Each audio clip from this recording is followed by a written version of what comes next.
Can I have the names of the...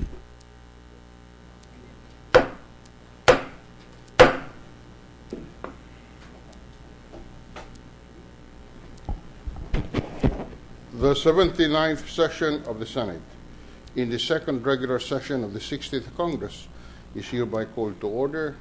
Senator Paulo Benigno Bam Aquino IV will lead the chamber in prayer. In the light of the beatification of Archbishop Oscar Romero of El Salvador, I would like to read the poem dedicated to him as our prayer today. May it serve as an inspiration for all of us, and may we continue to work for the poor and the marginalized. Let us put ourselves in the presence of our Lord. A future not our own, in memory of Oscar Romero. It helps now and then to step back and take a long view. The kingdom is not only beyond our efforts, it is beyond our vision. We accomplish in our lifetime only a fraction of the magnificent enterprise that is God's work. Nothing we do is complete, which is another way of saying that the kingdom always lies beyond us. No statement says all that could be said. No prayer fully expresses our faith. No confession brings perfection. No pastoral visit brings wholeness. No program accomplishes the church's mission.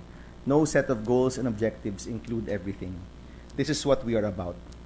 We plant the seeds that one day will grow. We water the seeds already planted, knowing that they hold future promise. We lay foundations that will need further development.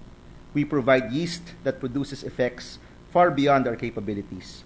We cannot do everything, and there is a sense of liberation in realizing this. This enables us to do something, and to do it very well.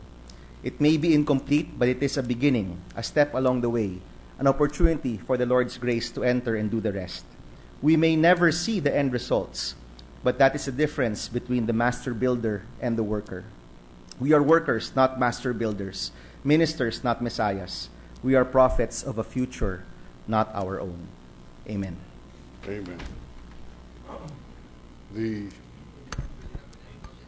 The Secretary will call the roll.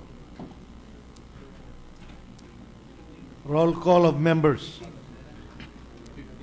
The Honorable Senators Angara, Aquino, Binay, Cayetano Alan Peter Compañero S., Cayetano Pia S., Defensor Santiago, Ejercito, Enrile, Escudero, Estrada, Gingona, Honasan, Lapid, Legarda, Marcos, Usmeña, Pimentel, Po, Recto, Revilla, Soto, Trillanes, Villar, Senate President Drilon. 15 senators are present. The chair declares the presence of a quorum. Majority Leader. Good afternoon, Mr. President, to our esteemed colleagues, to our guests here today. Mr. President, with the consent of the Senate, I move that we dispense with the reading of the journal of the 78th session, May 2015, and consider the same as approved. Any objection? Mr. President, Hearing none. The reading of the journal of session number 78 on Tuesday, May 26, 2015 is hereby dispensed with, and the same is hereby approved. thank you, Mr. President. Before we go to the reference of business, Mr. President, may we welcome to the Senate and acknowledge the presence of guests of Senator Legarda, councilors from Calatagan, Batangas, Councilor Jose Cos Jr., Councilor Eli Bautista, Councilor Renato Afable, Councilor Noel de las Alas, and Councilor Godofredo Sayo. May we request them to rise to be recognized. The Secretariat will reflect in the record the presence at today's session of the councilors from Calatagan, Batangas, Councilor Cos, Bautista, Afable, de las Alas, and Sayo. Majority Leader. Mr. President, we also have the GZO Peace Institute and Pilipinas Incorporated delegates to the National Conference of Women, Peace and Security, and the Bangsamoro Basic Law. May we welcome them to the Senate. We welcome the members of the GZO, Peace Institute, and Filipina Inc. Assalamu alaikum to our guests today. Sir President, we also have the chair of the Gio Tingson, Chair Gio Tingson, Chairman of the National Youth Commission, NYC delegates, Pasay Youth Development Council delegates, Commissioner Earl Saavedra of the National Youth Commission, Commissioner Jojan Peñol, National Youth Commission. May we also welcome our young leaders to the Senate. The National Youth Commission representatives present here today are welcome to the Senate, and their presence is made of record in today's proceedings. Sir President, the resilient leaders of our that are rebuilding Tacloban City are also here with us today. Councilor Cristina Gonzalez Romualdez, accompanied by our city barangay captains, ABC President Eden Chua, and Nanay Bering, the executive assistant of our good mayor there, is also present with us here today. Councilor Cristina Gonzalez Romualdez and the Liga ng mga Barangay of Tacloban City, headed by ABC President Eden Chua Pineda. We welcome you to the Senate. Sir President, guest of Senator J.V. Ejercito, we have the son of our former Senate President and Chief Justice, Marcelo Fernan Jr., Marcelo Fernan III, Rina Bautista, former National Secretary General of the JCI Philippines, are also with us here today. We welcome Marcelo Fernan Jr., Marcelo Fernan III, and Rina Bautista to the Senate. Make their presence of record in today's proceedings. And last but not the least, Mr. President, we have Police Senior Superintendent Daniel Macatlang Jr., Chief of Staff Engineering Service, and Police Superintendent Manuel M. Parian, Chief Logistics Management Division, with Mr. Kit Teodoro and Mayor Joey Medina of Pateros. They are reporting on the status of the different crime labs being constructed around the Philippines. May we also welcome them to the Senate. Welcome them to the Senate. Thank you, Mr. President. I move that we proceed with the reference of business. Before that, we also make of record the presence of Congressman Dax Cua of Quirino. Thank you, Mr. President. I move that we proceed with the reference of The business. Secretary will read the reference of business. Bills on first reading. Senate number 2786, entitled An Act Declaring Rojas Boulevard in Metro Manila as a tourism zone, setting aside certain portions of the public domain therein as a national park, and authorizing the appropriation of funds as initial amount for the improvement of the said park by Senator Sani Angara. Tourism, Finance. Senate number 2787, an act to reorganize the National Parks Development Committee to the Public Parks Development Authority, Senator Sani Angara. Civil Service, Government Organization, Finance. Senate number 2788, an act strengthening compliance with occupational safety health standards, Senator Ejercito Estrada. Labor, Employment, Human Resources Development. Committee reports. Committee report number 150, submitted jointly by the Committees on Justice and Human Rights and Finance on House number 4484, introduced by Representative Singson R. et al., entitled An Act Creating 2 Additional Branches of the Regional Trial Court in the Province of Ilocos Sur to be stationed in the City of Vigan and in the Municipality of Santo Domingo, further amending for the purpose Section 14, Paragraph A of Batas Pambansa bilang 129, otherwise known as the Judiciary Organization of 1980, is amended, and appropriating funds, therefore recommending signs at the gate of Inter Barbara Iloilo City, Senator Benigno S. Aquino Jr. Avenue, recommending to introduced by Representatives Romualdez and Cosalang, entitled An Act Diversion Road in Tacloban City, Governor Romualdez Diversion Road, recommending its approval from Marcos Jr. Calendar for ordinary business. Additional reference of business. Resolutions PS 1380, directives of the pharmaceutical sector by Senator Lapid. Health and Demography. Trade, Commerce, and Entrepreneurship, Arts and Culture, and Alliance of Retailers on the suggested retail price for school supplies issued by the Department of Trade and Industry with less than a week before the opening of academic year 2015. Trade, Commerce, and Entrepreneurship. The report submitted jointly by the Committee on Justice and Human Rights and Finance on House number 2409, introduced 2 additional municipal appropriating funds, Zero et al., EY et al., entitled An Act Creating Additional Station in the City of Gihulungan, Province of Negros Oriental, amending for the fine, otherwise known as the Judiciary Organization Act of 1980, as amended, and appropriating funds, therefore recommending the Judiciary of 1980 is amended, and appropriating approval with amendment. Center 160, submitted jointly by the Committee on Justice and Human Rights and Finance.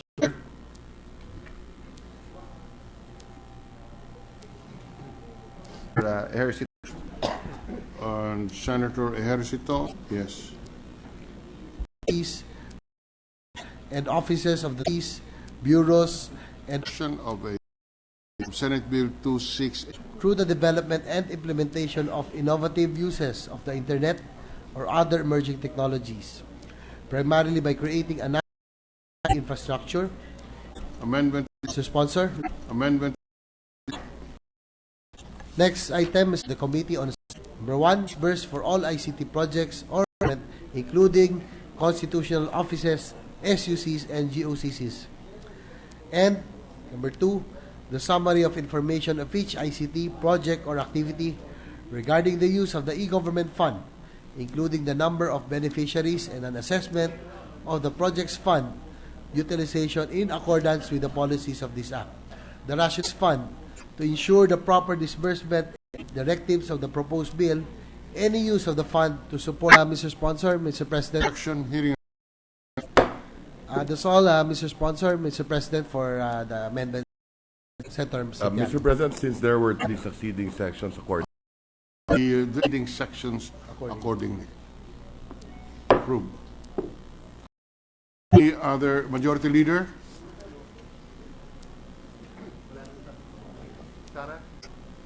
To propose individual amendments, I therefore move that we, Amendments is terminated. Mr. President, I move that we approve on second reading Senate Bill number 2686 under Committee Report number 113. Any objection? Hearing none. Senate Bill Bill number 440, Report number 153 from the calendar for ordinary business or special orders. Either House Bill number 4400 under Committee Report number 153. Any objection? Hearing none. In order. With the permission of the body, with the consent of the Senate, I move that we consider House Bill number 4400 under Committee Report number 153. Any objection? Hearing none. In order. With the permission of the body, I move that the Secretary... Coastal Road in Pavia, Iloilo City. Mr. President, may I ask for a minute suspension? Suspended for 1 minute.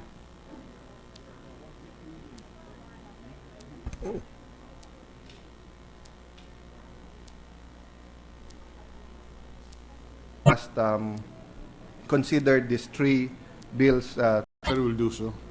House Bill number 4398, an act naming National Highway along the Iloilo Diversion / Iloilo Capiz Road Old Route, which begins at the junction. Mr. President, House Bill 3750. This is only the title. The Diversion Road in Tacloban City, Leyte, the Diversion Road in Tacloban Road. Sir President, in the Senator Marcos to sponsor the bills naming President Cory C. Aquino Avenue, Senator Benigno S. Aquino Jr. Avenue, and Governor Benjamin Cocoy T. Romualdez Diversion Road. Sir President. Any objection? Please proceed. Sponsor, it is my honor today as Committee on Public Works to sponsor Committee 153, 154, and 155, containing House Bills 440, 439, to name the circumferential road in Iloilo City as President Avenue, the Nangas Coastal Road in Balabaro District, Iloilo City. Then follows a general westward direction along South Bank towards Buhang, Haro, Takas, Unca to Pavia, then traverses southwards to the Mandurriao District, Iloilo City, Pavia, San Miguel tri-border, and ends at the Iloilo Road near the center of the airport access of the Iloilo International Airport, traversing the municipalities of Pavia, Santa Barbara, and Cabatuan, and Iloilo City. House Bill number 1042, authored by Representatives Romualdez and Cosalan, proposes to name as Governor Benjamin Cocoy T. Romualdez Diversion Road, the Diversion Road in Tacloban City in Leyte. Based on the guidelines issued by the National Historic Commission, or NHCP, proposed names for roads must have historical and cultural through good examples, by the names being of death of before he or she, to allow a better perspective of his or her contribution to the country or community. This rule, however, does not apply to highly exceptional persons. During the committee hearing on these bills held on March 12, 2015, the NHCP represents to the community, Cielito Reyes, supervising history researcher, waived this 10-year rule and instead considered the valuable service and contribution to the community. The proposed government road. Thank you, my dear. For the record, Senator Bama Marcos makes a full disclosure that they are related to the persons for whom the roads are being named. For the record. Absolutely, sir. And the same is his uncle. And to show, Mr. President, that the sponsor really means his sponsorship speech, he even wore... So, Mr. It's well kept, though. So, Mr. President, as we thank Senator Marcos for that, I move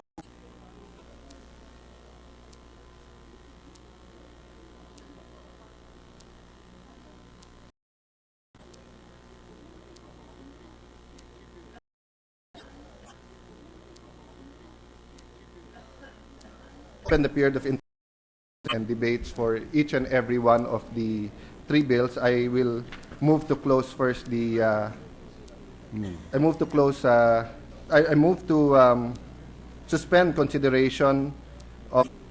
I move to close. I move to suspend consideration for. Just one question. Just one question on the House Bill.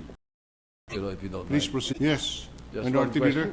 Just one question on House Bill 4400, if you don't Please mind. proceed. What It is a fair description of the actual road that is being renamed, but the committee is certainly open to any.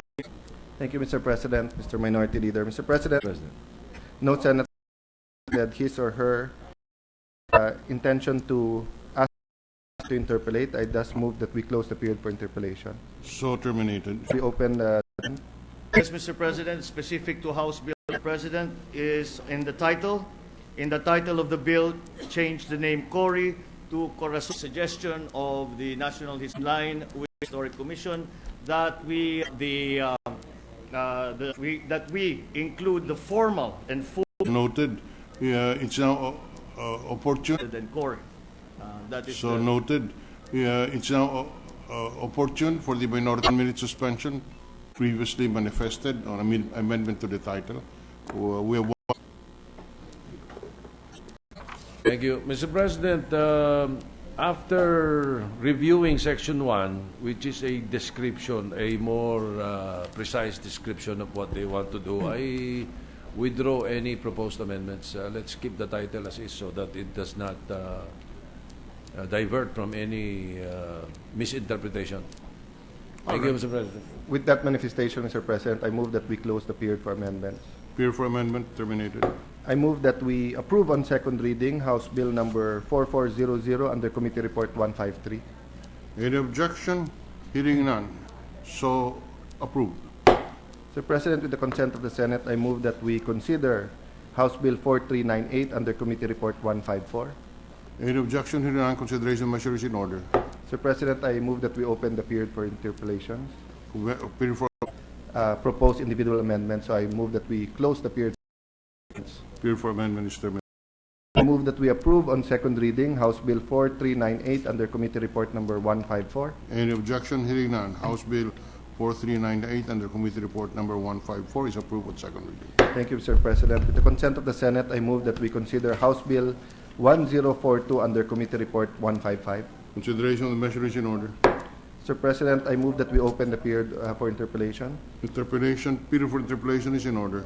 Mr. President, there's no senator who indicated his or her desire to ask questions or to interpellate. I move that we close the period for interpellation. Period for interpellation is terminated. Again, Mr. President, there's no individual or committee amendment. I move that we close the period for amendments. Period for amendment is terminated. Mr. President, I move that we approve. 42 under Committee Report number 155. Second reading. Mr. President, I move that we suspend House Bill 1042 under Committee Report 155. So suspended. Thank you, Mr. President. Thank you, Senator Marcos. May I take advantage Marcos being the sponsors of this legislative bills. With the consent of the Senate, I move that we resume consideration of House Bill number 3750 under Committee Report number 126. This is the bill on the Batangas Lone Legislative District, Mr. President. Any objection? Hearing none, consideration of the measure is in order. The parliamentary status is that the sponsor delivered his sponsorship speech last May 25. I thus move we open the period of interpellations. Period for interpellation is in order. I move that we recognize Senator Marcos. Senator Marcos is recognized. Mr. President, may we recognize the minority leader to interpellate. Senator Soto is recognized. I will beg your indulgence, Mr. President, and the sponsor. No, I missed out on the sponsorship speech. May I know the population of the district that is being created? The Batangas City District will have a population of 305,607, and the population of the Lipa City District will be 283,468, Mr. President. I'm sorry, the Lipa District, 283,468. 183,000. It is being carved out of The the legislative district number. It is being carved out of the Lipa district, is Lipa City. Yes, Lipa Lipa district City. is being carved out of the third district. The third sorry, district. the fourth. Beg your pardon, the fourth district. All right, so the of fourth Batangas. district will be left with. May we know the municipalities and The the fourth population? district will be Ibaan, Padre Garcia, Rosario, San Jose, San Juan, and Taysan. And the population would be The total population will be 300 of the fourth congressional district. After Lipa City is removed and is created, and the lone district is created for Lipa City, the fourth congressional district will have a population count of 397,085. all right, and these municipalities are contiguous, Yes, they are, Mr. President. unlike the other controversial bill that we discussed. That is right, Mr. President. Thank you, Mr. President. Thank you. I fully support the measure. Thank you. Mr. President, Senator Pimentel. Senator Pimentel is recognized. With the consent of Senator Marcos, just Yes, a few certainly. questions to add to our knowledge. Why are we mentioning the Lipa City District, Mr. President? It's Are we not talking about the new district will be the lone district of the city of Batangas? That is right. That is the form in which the bill was transmitted to the Senate from the House of Representatives. However, during our hearings, it was proposed specifically by Senator Recto that we amend it to include Lipa City, creating a lone district in Lipa City. So what will be now the end result, Mr. President? It will no longer, in the period of amendments, we will be amending the title and making reflecting that it is Lipa City lone district that we are creating. It is actually the new title will be the reapportionment of the whole province of Batangas. And Because we are adding 2 districts to the province. so the end result is an addition of 2 districts. So from how many, as of the moment, how many districts in Batangas? As now, before the bill was filed, it is 4 districts, Okay. and there will be an additional 2, Batangas and Lipa. So the end result of this bill, if this becomes law, is we will have the first, second, third, and fourth legislative districts of Batangas, and then we will call the 2 new districts as the lone district of Lipa City and the lone district of Batangas City. Is that the end Well, result? what we have used is that we reapportion the province of Batangas into 6 legislative districts by creating the 5th legislative district to be composed of the city of Batangas, and the 6th legislative district, which will be composed of Lipa City. Mr. President, what are the rules governing the creation of legislative districts as far as the city is concerned? I believe this is found in the Constitution. The requirement to qualify for a district is a population of 250,000, At least 250,000. as allowed for in the Constitution. May I get the understanding of the sponsor? Is this mandatory? Mandatory that, for example, a city reaches a population of more than 250 and it does not have a lone district yet. Do you believe that this is mandatory, that we should create a legislative district for that city? Well, absent a legal opinion on a reading on the Constitution, what has actually become our custom is that we allow the local community to decide whether or not they would like to reapportion their area into a district once they have surpassed the threshold number of 250,000. And the net effect of that is that some have taken advantage of that mandate in the Constitution, some have not. So the process is started or should be started by maybe a city council resolution asking for the creation of a legislative district for the city, because it has, and then the resolution will point out that they have already reached more than 250,000 in population. That may be part of the process, Mr. President, but essentially what is it is the congressman whose district will be affected who will file in the House as a local bill the reapportionment of his or her district into 2 districts and another district for the city or for whatever area has the 250,000 satisfied the 250,000 population requirement. That is the usual procedure, but that is not a mandatory procedure. That is not a mandatory procedure because if it is within the rules that the congressman or woman whose district is affected will object, then that will serve to at least defer that proposal. And since it is the congressman themselves that files it to reapportion their district, then it is assumed that they are not opposing such a proposal.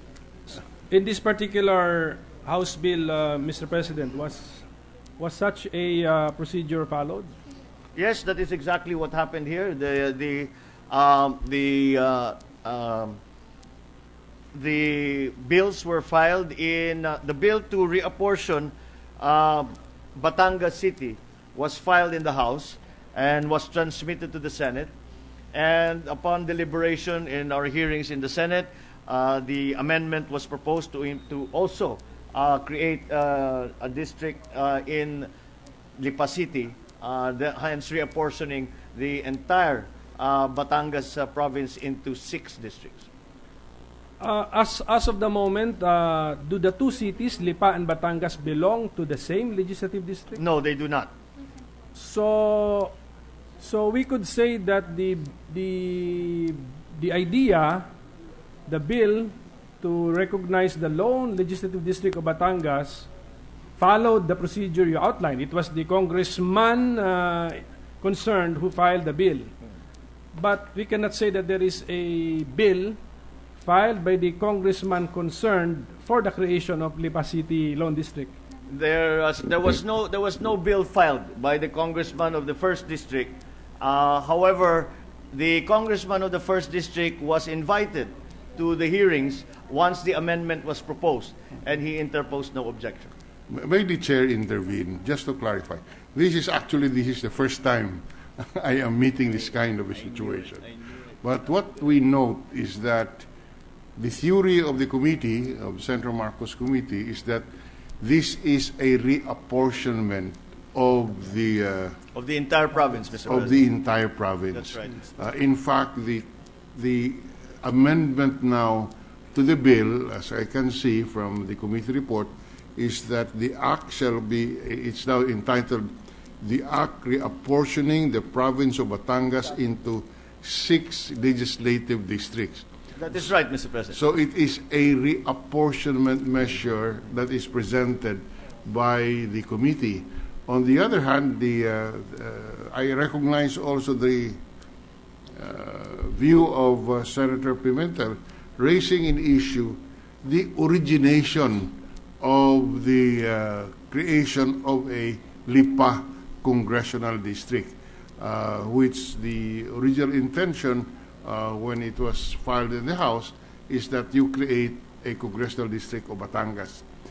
So this is something that we have not, well, I have not personally gone through before. I assume the Senate, the committee studied this.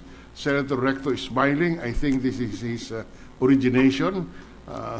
It is a reapportionment of the province of Batangas into 6 legislative districts, and therefore it is not a local bill or I'm sorry, therefore it is a national bill which calls for the reapportionment of the congressional districts in Batangas, which would not require origination from the lower house. I think those are the issues, and that's how I see the issues to be. Mr. President, we are following the also the what was done in Cavite when Cavite was reapportioned into 7 districts, and that it had the same effect of creating new districts, but instead of creating new districts carved out of existing districts, we reapportioned the entire province.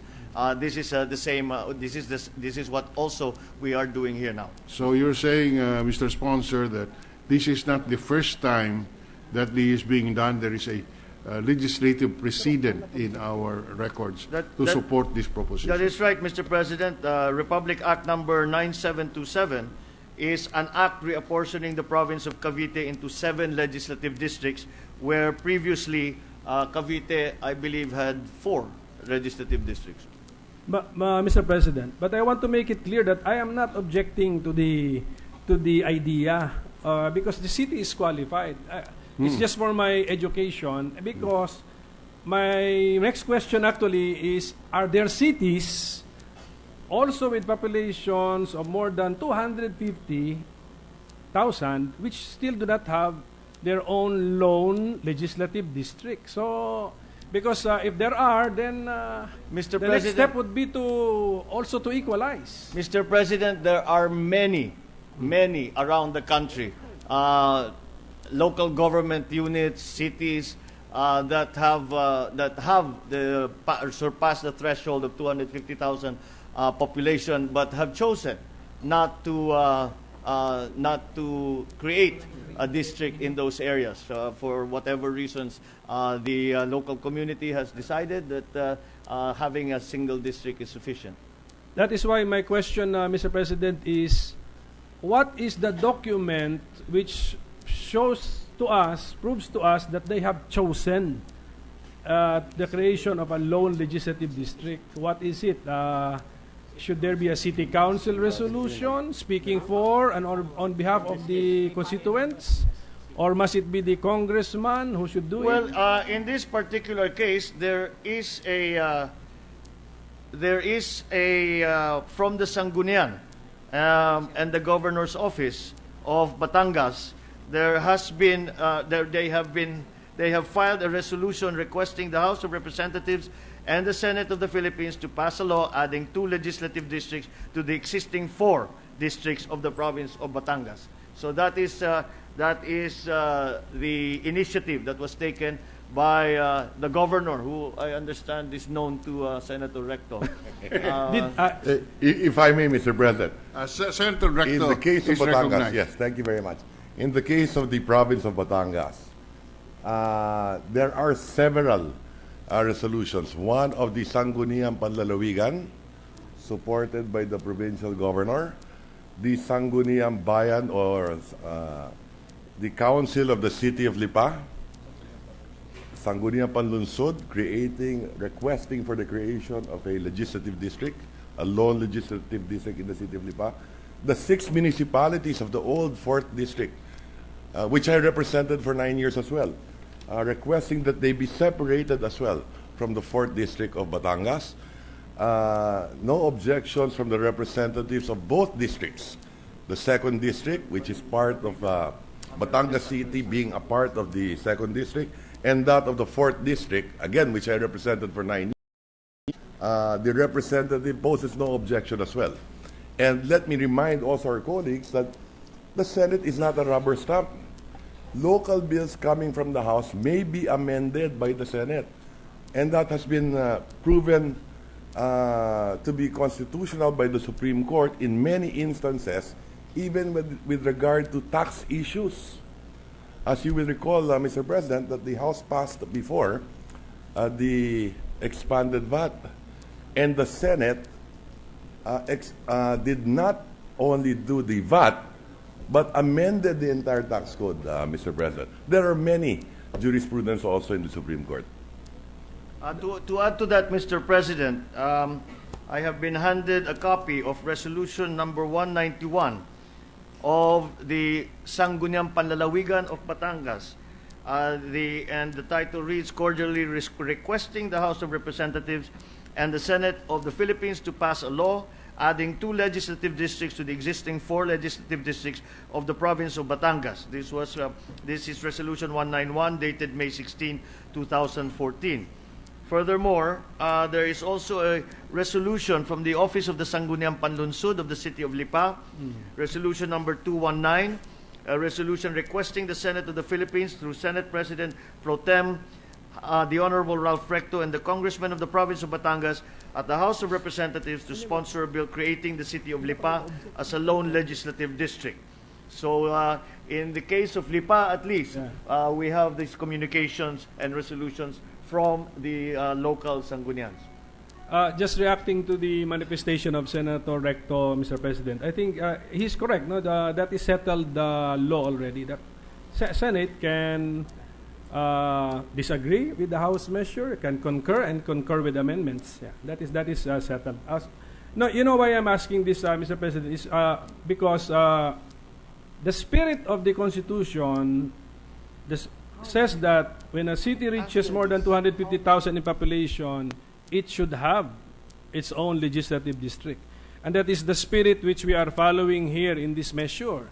From an original proposal of 1 for Batangas City, it becomes 2 because of that spirit, because we found out that Lipa is entitled. Not to mention, Mr. President, that the population is even bigger in the 4th District than the 2nd District. The remainder, not only the remainder, but the original. Existing, yes. Yes. And again, the most important thing about creating legislative districts is that this is about representation. Right. In fact, the province of Batangas, at 2.5 million population, should have 10 representatives, following the 250,000 per legislative district. So this is of primordial concern, representation. Why should it be that smaller provinces would have more representatives than a bigger province, Mr. President? And it is in that spirit that we added, at the very least, 2 additional representatives in the province of Batangas. Yes, sir. Mr. President, yeah, we get the point, and we are not objecting to that because it has been established that Lipa City has 283,468 population. So, following the spirit of the constitutional mandate, it should be entitled to 1 legislative district. Now, since there are other cities, and according to the good sponsor, many cities. So, is it possible for a legislator, a senator, to take up the cudgels for these cities and then pursue the spirit of the Constitution and advocate for the establishment of their own lone legislative districts to equalize things? It is possible, certainly, and this is the process that we underwent for a legislator. However, it cannot be done by a senator, simply because these must originate from the House of Representatives.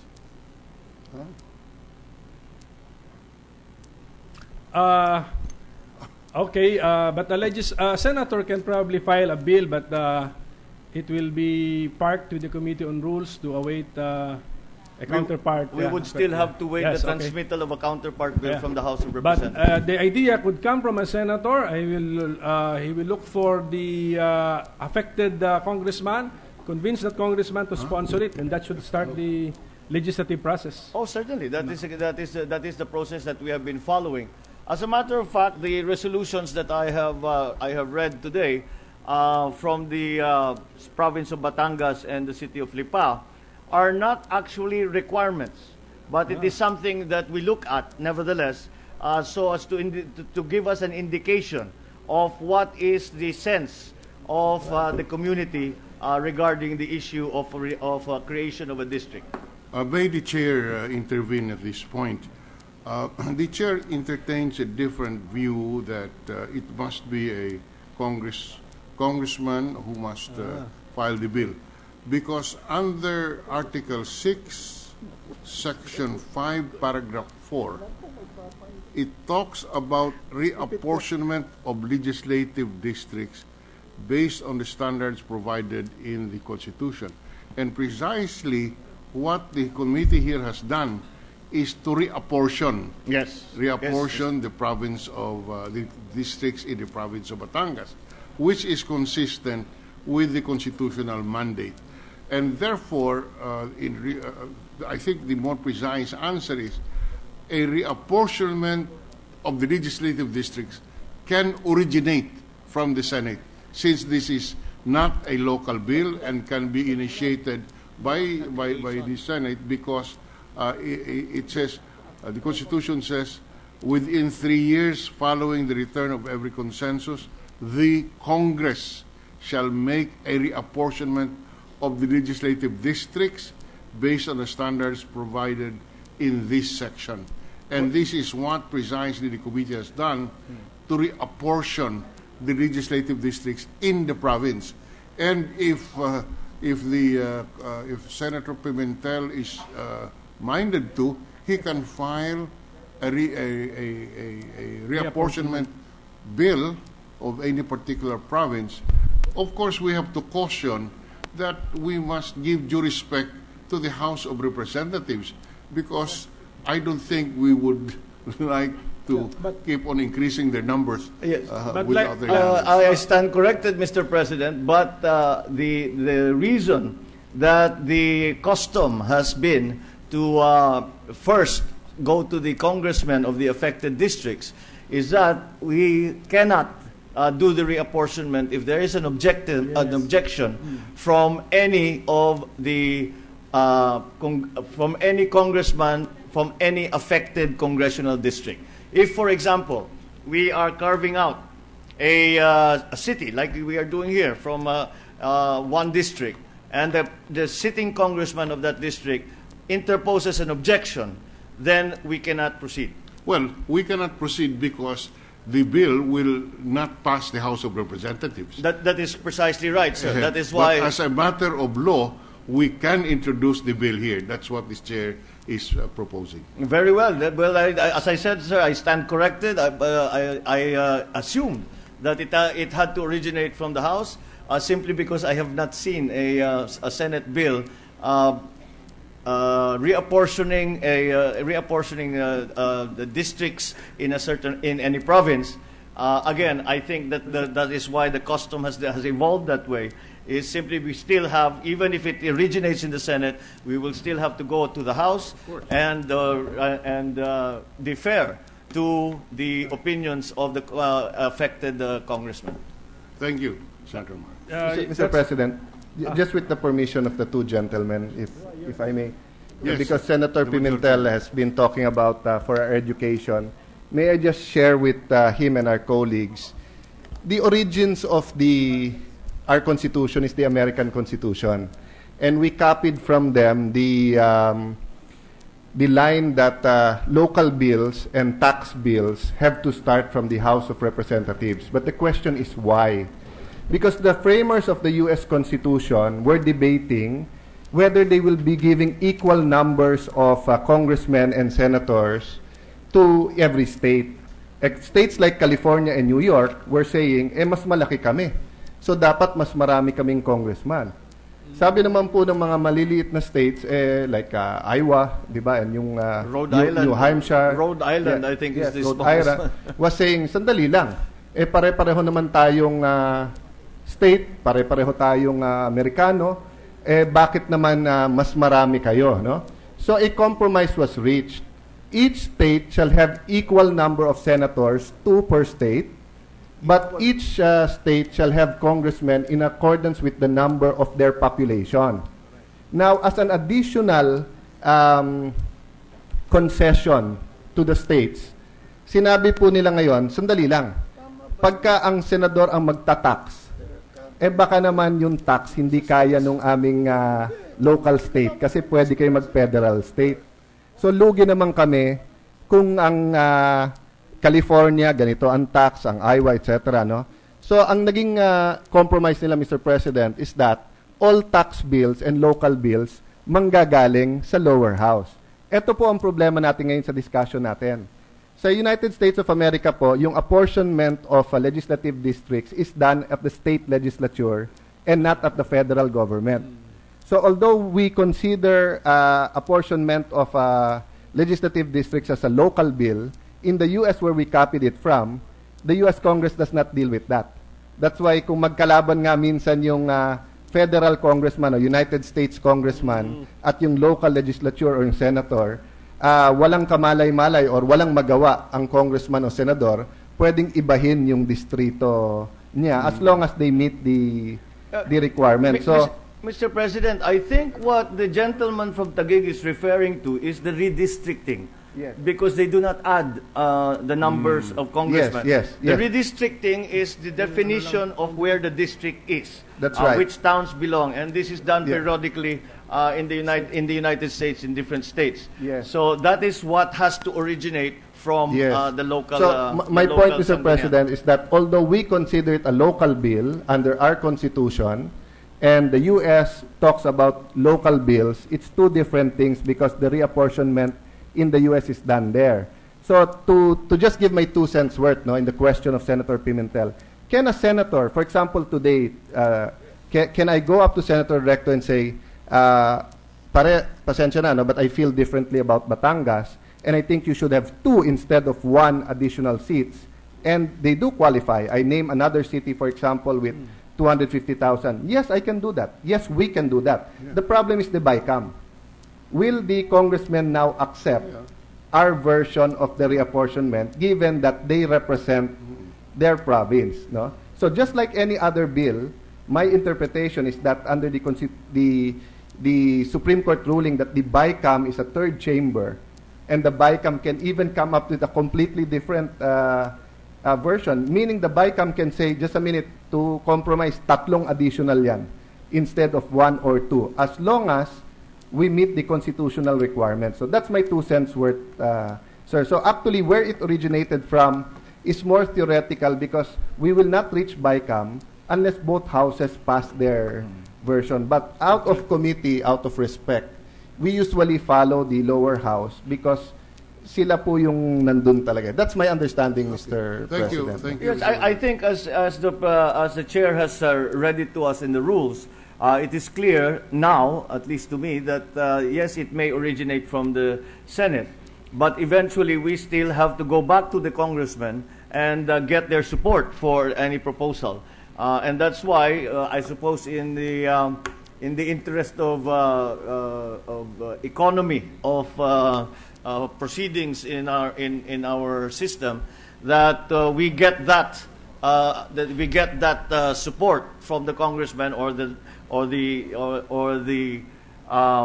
assurance that they interpose no objection before we proceed with the rest of our deliberations. So because the rest of the deliberations become moot and academic if at some point the congressman of an affected district says, I object, tigil lahat ng ating usapan. So, inuuna ngayon yan bago natin ituloy ang ating mga magiging hearing, magiging diskusyon, at finally, ang ating magiging debate sa floor.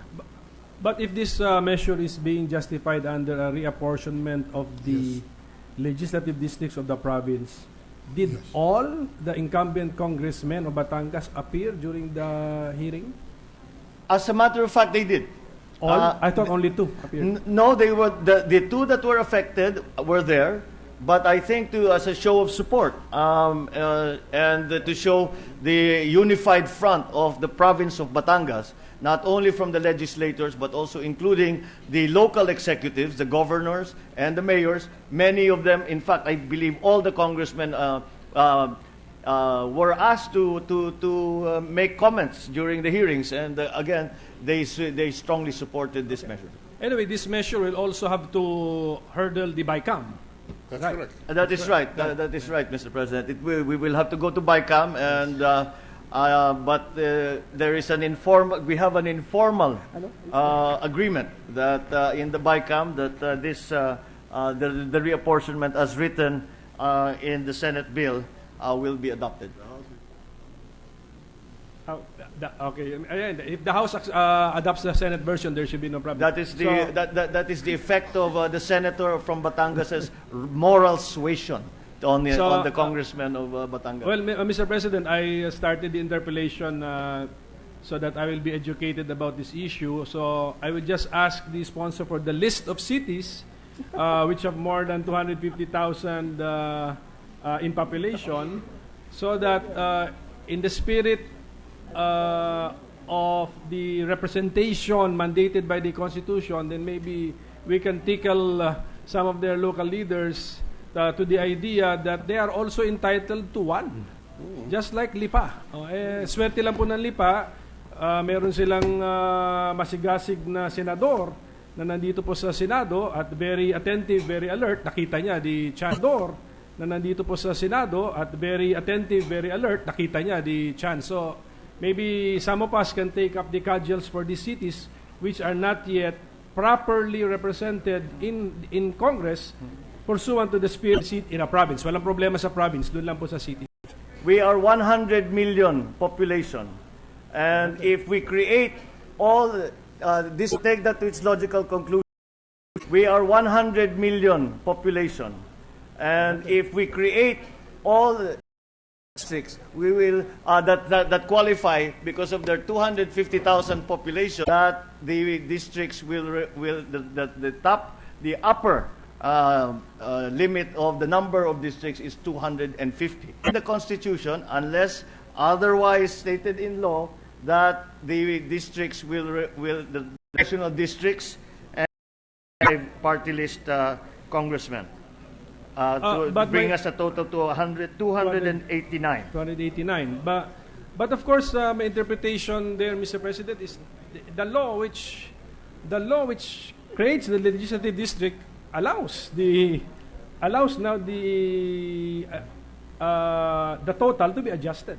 Yes, it does, Mr. President. But then, if we this is actually been a point of great discussion, because the inevitable result of the 250,000 limit is that there will be no end to our adding districts to our to the House of Representatives, and as the population increases, we will be adding more districts until we have, I do not know what number that we will end up with. But again, as years go by, there will be constant increase in population unless we can see that the RH bill taking effect and the population growth slows.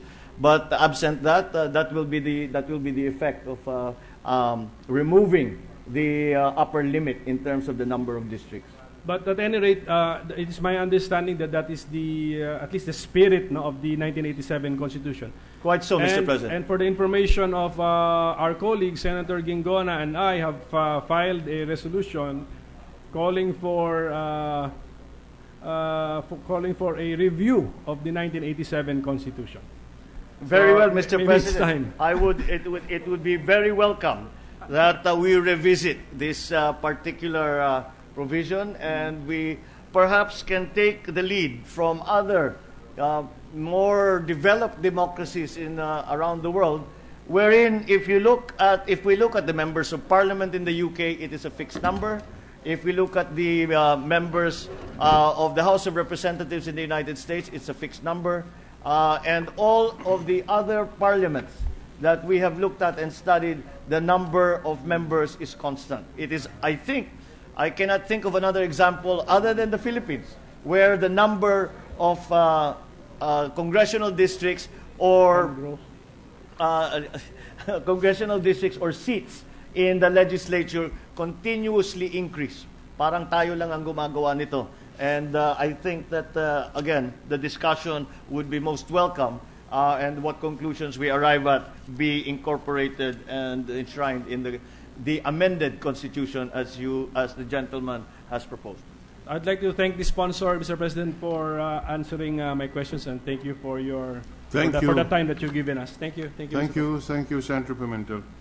Majority Leader.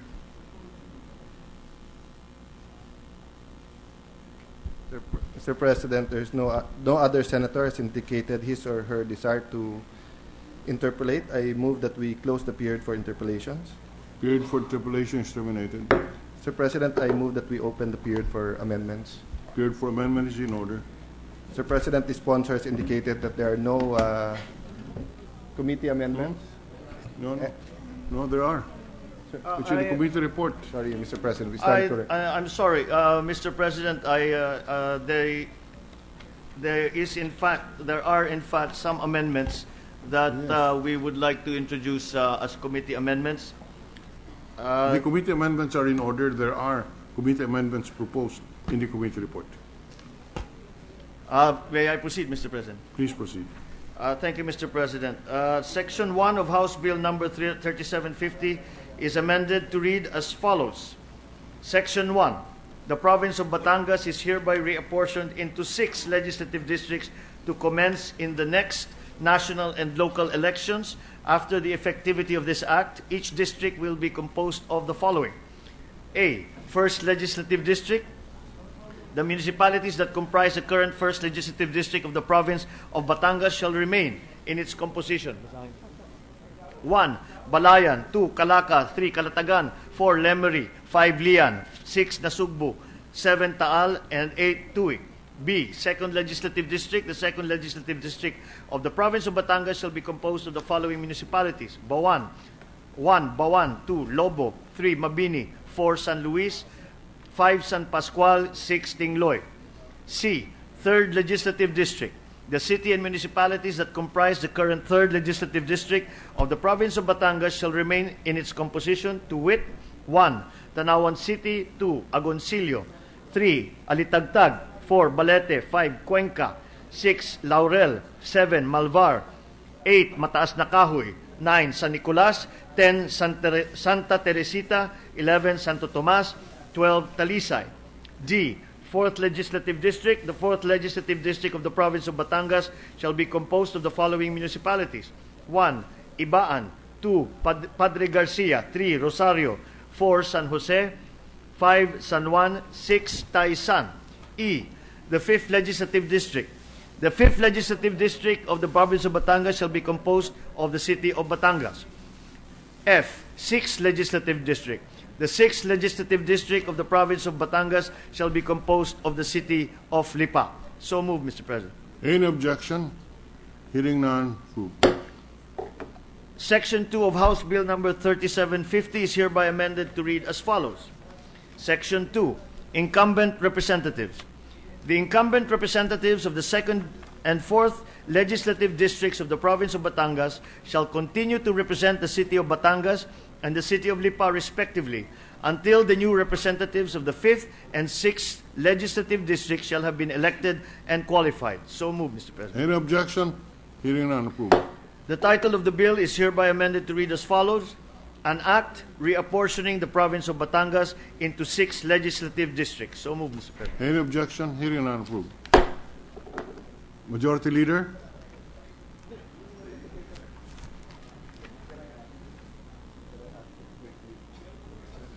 Mr. President, just to take advantage of the period of individual amendments, the other day the Senate President asked the sponsor about the Supreme Court decision of the mayor who ran after 3 terms, but the same constituency, the same territory, except that it was now turned into a city, no? That was responded to. Yes, already by the sponsor. By the sponsor, yes. But what about in this situation now that a third-term congressman who used to represent 1 city and 6 towns, and after the reapportionment, there will now be 1 city for 1 district and 6 towns. So with a smaller district, can the congressman now run for another term? Will it be his fourth term, and not allowed under the Constitution, or will it be the first term? I know it's a difficult question. Actually, it is from the case that we presented to the body yesterday. In the case of General Trias, the decision by the Supreme Court and the test as to whether or not there is a new constituency are the metes and bounds of that constituency and the population of that constituency. Should the metes and bounds or the population change, then it is considered a new constituency. So in the case that the majority floor leader cites, yes, they will be allowed to run again. Well, Mr. President, before we recognize Senator Recto, just for the record, for me, yes, that's what the Supreme Court said in that case, no? But it seems in the spirit of the Constitution, no, in all of the innovations to decentralize power, not to concentrate power on politicians, it seemed that when a district is actually a subset of a main set, or even if it gets bigger, no, a 4th term in Congress, because that will open questions to something like this. If you were congressman for a party list for 3 consecutive terms, then you move, you'll be a 4th, then you keep moving back and forth. I know we won't be able to solve it here. It will be solved in the Supreme Court, but I thank Senator Marcos because I was interested in hearing the views, and as he said, no, this is his view came from the Supreme Court decision. Mr. President, in the case of a party list representative who has served three terms as a party list representative, it is my understanding that they are not allowed to run as a district representative because they have been a congressman for 3 terms. However, I have asked for apparently the jurisprudence is not entirely clear on this matter. Congressman Rod Albano ran as a party list member. But Congressman Rod Albano is very much the exception in many things, Mr. President. Is what? It's the exception in many things, Mr. President. I will take that answer in... But the chair really has a different view as expressed here. I think the disqualification will attach. You are serving the same constituency, only maybe through maybe a new district is created, but that's the same constituency. So anyway, as we said, we are not the court.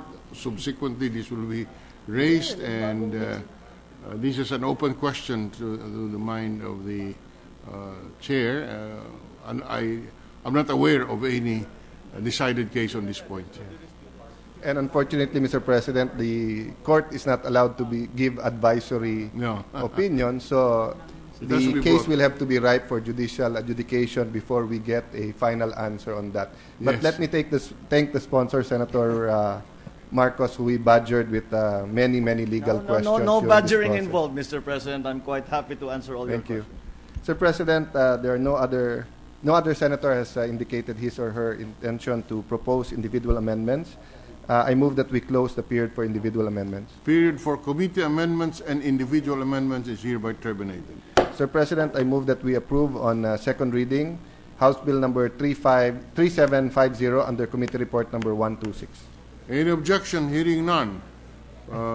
House Bill 3750 under Committee Report number 126 is hereby approved on second reading. Sir President, I move that we suspend consideration of House Bill 3750 under Committee Report 126. So suspended.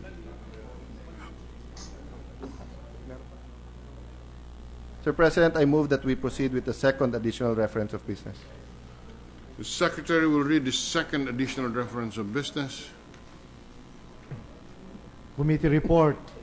Committee report number 161, prepared and submitted jointly by the Committees on Youth and National Defense and Security on Senate number 2789 with Senators Defensor Santiago and Paolo Benigno Bamaquino de Fort as authors thereof, entitled An Act Including Responsive, Empowered, and Service-Centered Youth in the Disaster Risk Reduction and Management Council in all levels, amending for the purpose Republic Act number 10-121, otherwise known as the Philippine Disaster Risk Reduction and Management of 2010, recommending its approval in substitution of Senate numbers 2547 and 2702. Sponsor Senator Paolo Benigno Bamaquino de Fort.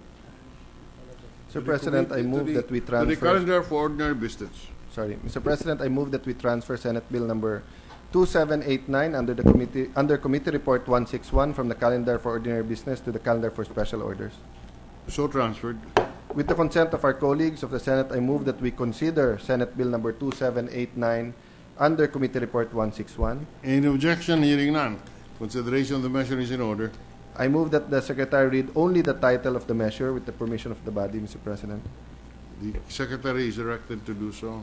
An act including responsive, empowered, and service-centered youth in the Disaster Risk Reduction and Management Council in all levels, amending for the purpose Republic Act number 10121, otherwise known as the Philippine Disaster Risk Reduction and Management Act of 2010.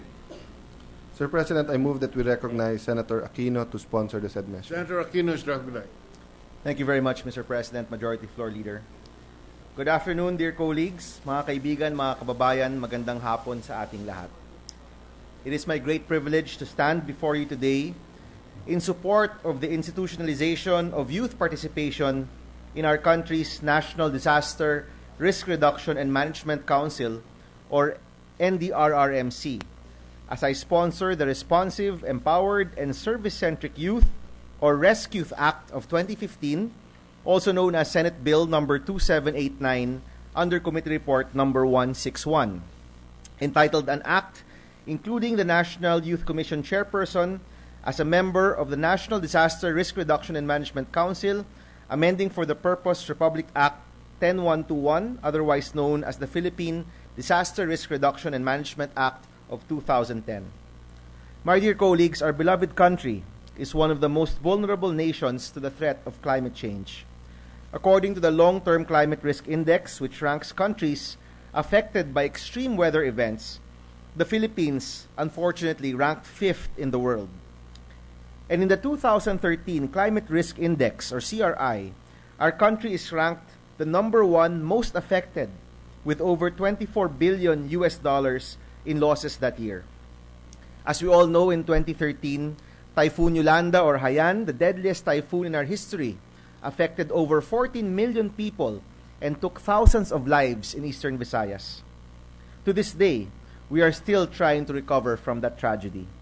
Mr. President, as we are in the receiving end of vicious typhoons, brutal storm surges, earthquakes, and other adverse calamities, we have taken steps and have made leaps in preparing for such occasions.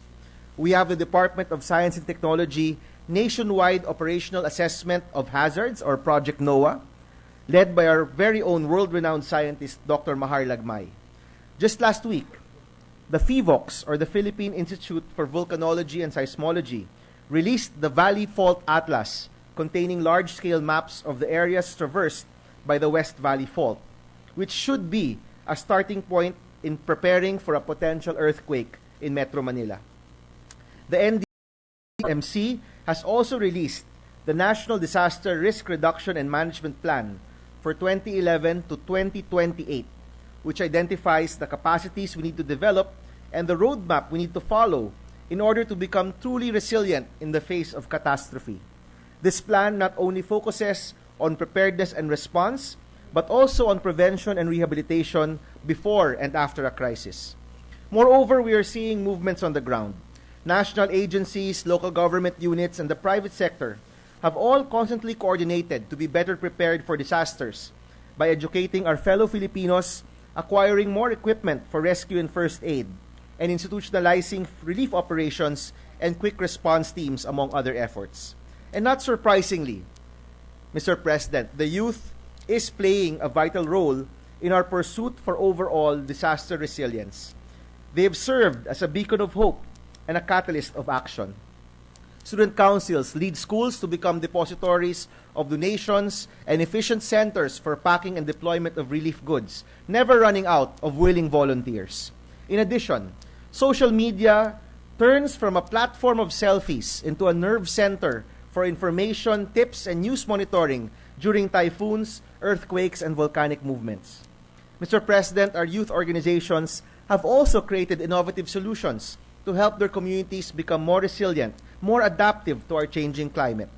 Just to name a few exemplary examples, sa Kawayan City, Isabela po, ang ating 10 Accomplished Youth Organization Awardee na Red Cross Youth and Junior Rescue Team ay nakalikha ng disaster management eco rafts mula sa mga recycled plastic bottles para sa mga nakatira sa malapit sa ilog at mga lugar kung saan madalas pong binabaha.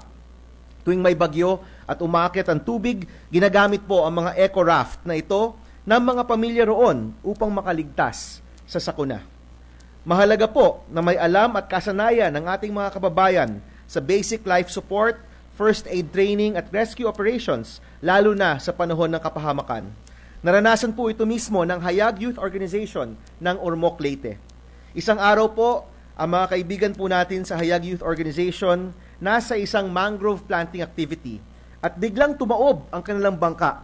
Doon po nila nalaman na wala po sa kanila ang marunong lumangoy, butihin lang po mababaw lang yung tubig.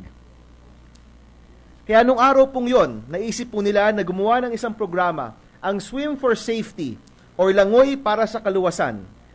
Isang programa po at advokasya para sa disaster preparedness. At sa kabutihan palad, nung tamaan ng bagyong Yolanda ang Ormoc, lahat po ng miyembro ng Hayag Youth Organization na nakadaan po sa programang iyon ay naligtas sa dilubyo. Ang Rescue Assistance Peacekeeping Intelligence Detail or RAPID ay malaki rin po ang naitulong at marami na ang naligtas sa kanilang 56-hour training program kung saan tinuturo po nila ang emergency response, first aid, bandaging, evacuation at iba pang kaalaman at kasanayan na kakailanganin tuwing meron pong dilubyo. Ang mga nagtapos po ng training program ng RAPID, ang mga ilan sa first responders noong panahong dumating po ang Yolanda, nang panahong dumating ang napakalakas na lindol sa Bohol, at nung may lumubog pong barko sa Cebu, kung saan isinagawa po ng mga trainees ang kanilang natutunang cardiopulmonary resuscitation or CPR upang makilagtas po ng isang sanggol na 8 months old pa lamang. Napakarami na po ngayong mga youth groups na nagtuturo ng mga kasanayang ito at kumukuha ng mga volunteers para mas maparami pa ang merong kaalaman sa disaster response and rescue. Mr. President and esteemed colleagues, all over the country, young Filipinos are dedicating their time, energy, and skills to build a strong and resilient Philippines ready to take on overwhelming tragedies. They're involved in the whole process of disaster reduction and mitigation efforts, from education and prevention to rescue and first response to relief and rehabilitation efforts. The Filipino youth has proven to be key partners in nation building. Let us empower them further by institutionalizing youth involvement in disaster risk reduction and management. Right now, local government units are already working with the youth, usually as volunteers. The Rescue Act of 2015 raises this level of participation and includes our youth in the planning process, identifying strategic efforts, mobilizing communities, and making risk preparedness and disaster resiliency as part of Filipino culture.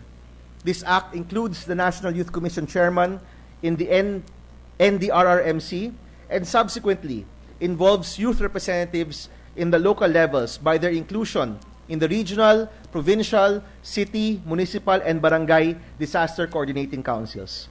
Mr. President, sa Rescue Act of 2015, mapakikinggan sa bawat komunidad, barangay man, lungsod o probinsya, ang napakahalagang boses ng ating kabataan upang mapabuti ang ating paghahanda para sa panahon ng kalamidad. We've received tremendous support for this legislation from the DILG, a number of LGUs, the NDRRMC, and of course the National Youth Commission. And we'd like to acknowledge the presence of the chairman and 2 commissioners who are also here with us.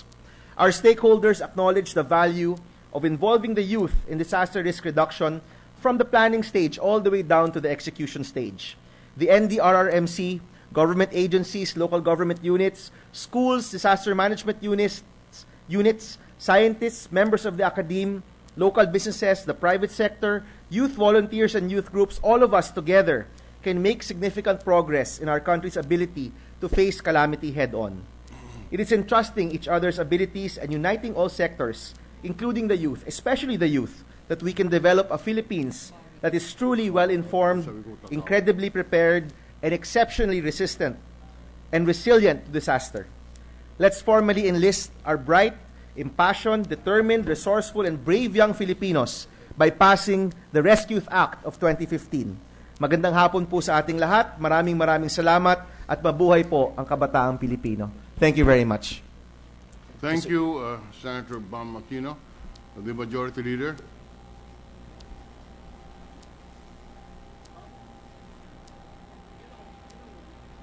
Mr. President, I move that we suspend consideration of Senate Bill 2789 under Committee Report Number 161. Any objection? Hearing none, consideration of the measure is in order. With the permission of the Chamber, can the Chair request for a 1-minute suspension as has to take an important form? Session suspended.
Ready to resume, Mr. President? Mr. President, we are in receipt of the Conference Committee report on disagreeing provisions of Senate Bill number 2488 and House Bill number 4462 on the prohibition of children riding motorcycles. Copies of this report has been distributed to the senators. Mr. President, with the consent of the Senate, I move that we consider the aforesaid committee report. Consideration of the bicameral conference committee report is in order. Mr. President, I move that we recognize the sponsor, Senator Soto, to present the bicameral conference report. Senator Soto is recognized to present the bicameral conference committee report on Senate Bill 2488 and House Bill 4462. Senator Soto.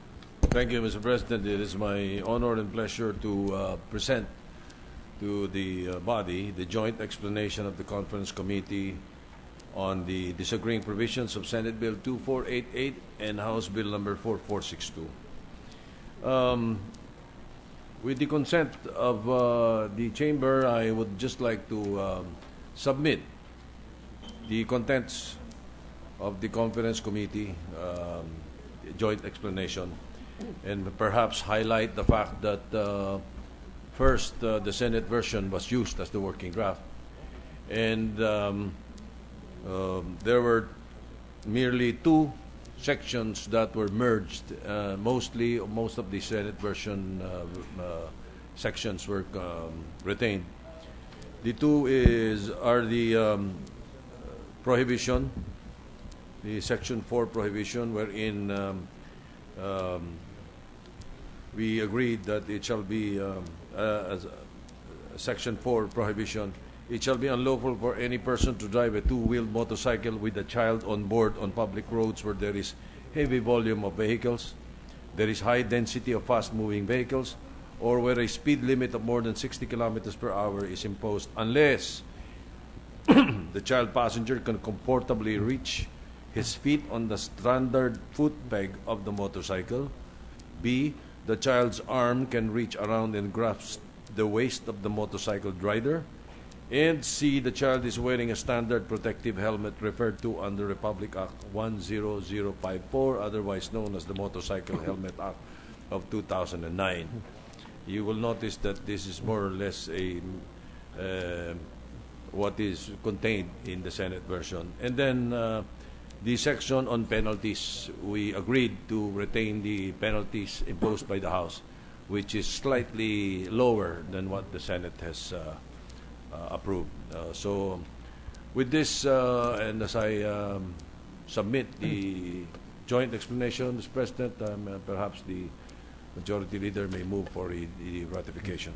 Thank you, Mr. President. For that, Mr. President, we'd just like to thank and congratulate the Minority Leader in his move to protect children without hampering the ability of parents to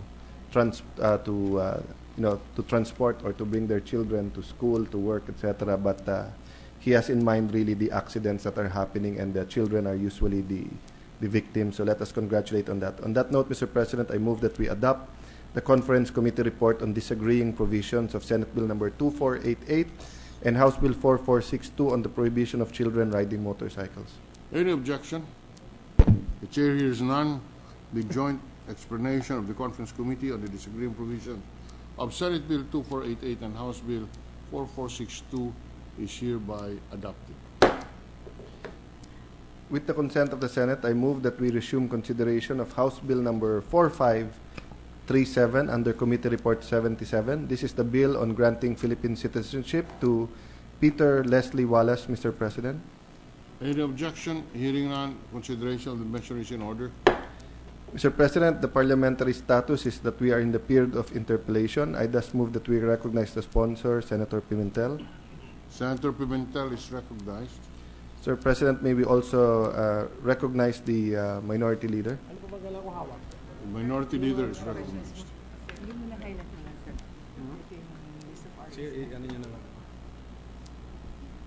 We are ready, Mr. President, for any interpellation. Thank you, Mr. President. At the outset, allow me to place on record the fact that I have terminated already my interpellation on the subject. I am now here to do my job as a minority leader because a member of the minority has sent a set of questions on House Bill 4537, and therefore I take it upon myself to adopt the said questions and ask for the indulgence of the distinguished sponsor. Sa Tagalog, sabi, walang personalan, trabaho lang. Please proceed, Senator. Mr. President, these are questions from Senator Jinggoy Ejercito Estrada. So let me start. Mr. President, allow me first to pose some questions on the various projects and efforts of Mr. Peter Leslie Wallace to put into the record his initiatives which may be emulated by other private organizations or by the government. The opening statement sounds like approved na dapat. First, the adaptive technology for rehabilitation, integration, and empowerment of the visually impaired, ATRIV, was established in 2002. May we know where is this organization based? Okay, Mr. President, Mr. Peter Wallace is here beside me, and I will have to get the answer from him.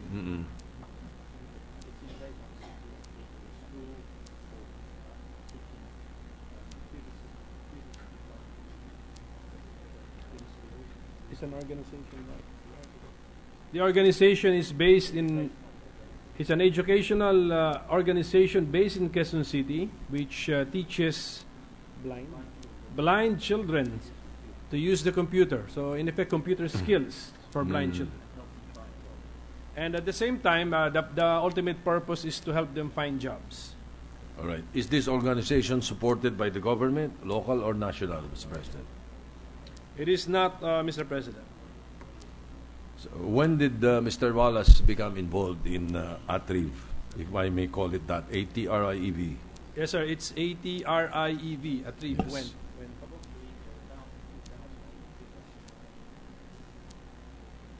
Around 2008 or 2009, Mr. President. Between 2008 and 2009. How many were the beneficiaries of ATRIV before the involvement of Mr. Wallace? Can you give the exact cannot give the address. Only in Quezon City. How many have been benefited? Including the time that you have been 600 okay. Mr. President, Mr. Wallace cannot answer. Before. Is the question the time before he joined? Before. Yeah, but the next question the would totality, be... sir, the totality can answer. Yes, the next question would be how many became beneficiaries after he started helping the organization? Okay, Mr. Wallace has an answer to the totality. He can estimate Yes. around 600 children. All right. Thank you, Mr. President. May we know who are the major contributors or donors of ATRIV?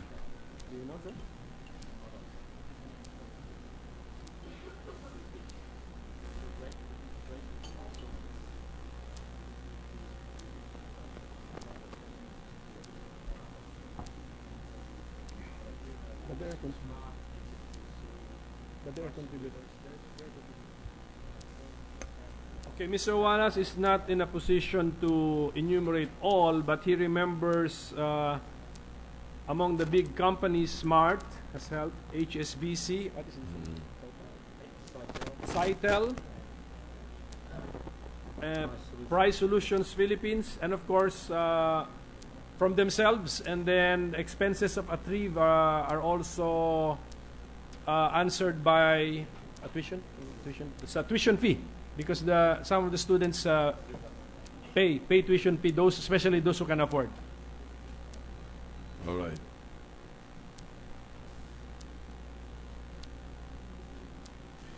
Has this organization expanded its operation to reach out to more visually impaired persons in the other parts of the country? In effect, have you gone out of Quezon City? Okay, as of the moment, Mr. President, the organization is based in Quezon City. And only in Quezon So City. limited to either Metro Manila or Quezon City. Okay. Yeah, so Metro Manila residents would be the ones most benefited by its presence in Quezon City, Mr. President.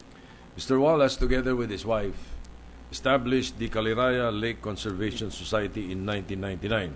It was said that it introduced a search and rescue facility for the protection of human life in the lake. May we be given a brief background regarding this effort?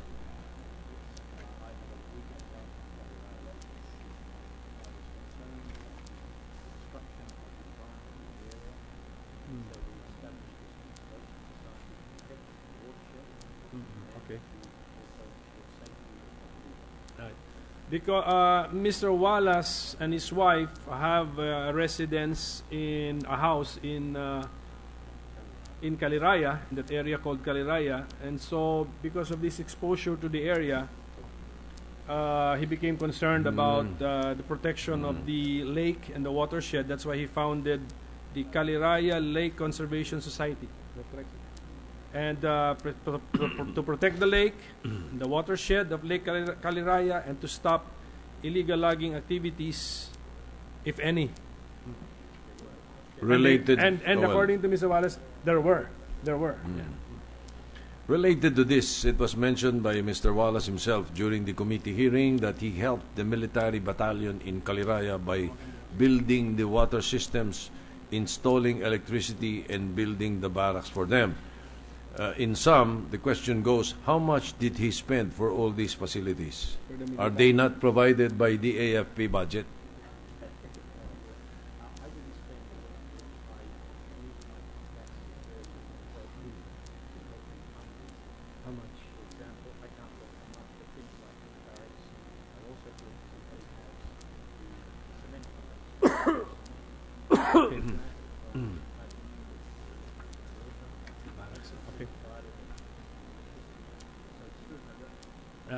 Okay.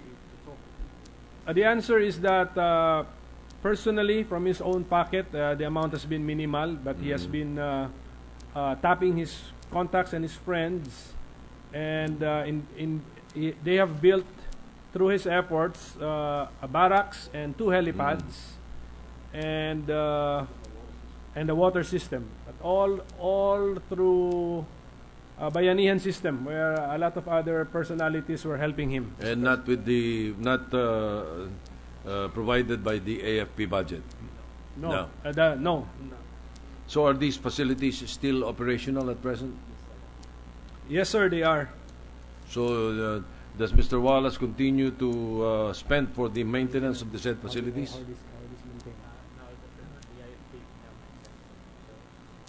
According to Mr. Wallace, the facilities, the structure are maintained by the AFP at this moment. Point. Yes. Okay. It's still operational. Yes, sir. Yes, sir. All right. Let me move forward. Mr. Wallace also established a foundation called A Life for Others. May we know when this foundation was established? A Life for Others.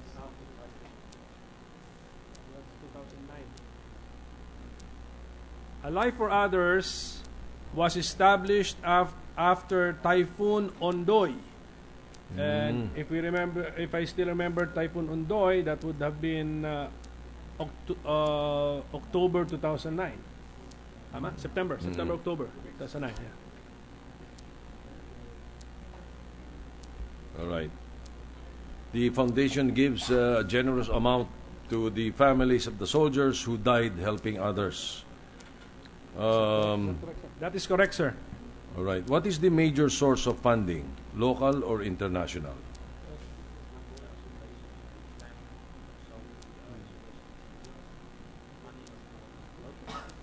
Rescuing civilians. Okay, so we will clarify the 100,000 pesos grant or financial assistance given to the families of soldiers who died rescuing civilians in times of calamity. And then the source of the money. The source of the money would be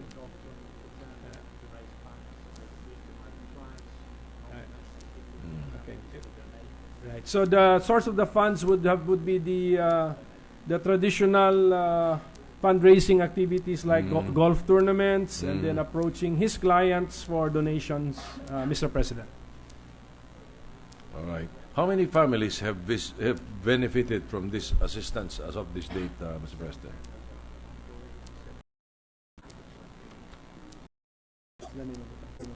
Long typhoon 2 years ago, and another 7 families were assisted, Mr. President. And the foundation monitors the families on how these financial grants have been used, no? And how successful these families are. Yes, Mr. President, the first batch who have been assisted have been monitored, but the second batch, the monitoring is still ongoing, Mr. President. All right. Mr. President, if you notice, my questions are starting to sound like a sponsorship speech. When was the Forum for Family Planning and Development established, Mr. President? Forum, sir? Forum for Family Planning and Development established. I think Mr. Wallace also is connected to it.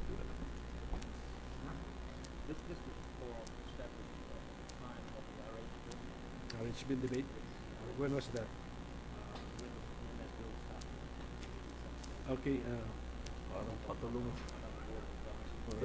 Mr. Wallace sits on the Board of Advisors of the Forum for Family Planning and Development.